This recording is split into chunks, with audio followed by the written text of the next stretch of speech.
சொல்லுங்க, உங்க சேவைக்காக, உம் சேவைக்காக என்னை தருகிறேன்.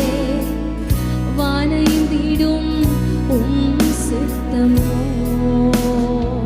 உங்க சேவைக்காக, உம் சேவைக்காக என்னை தருகிறேன்.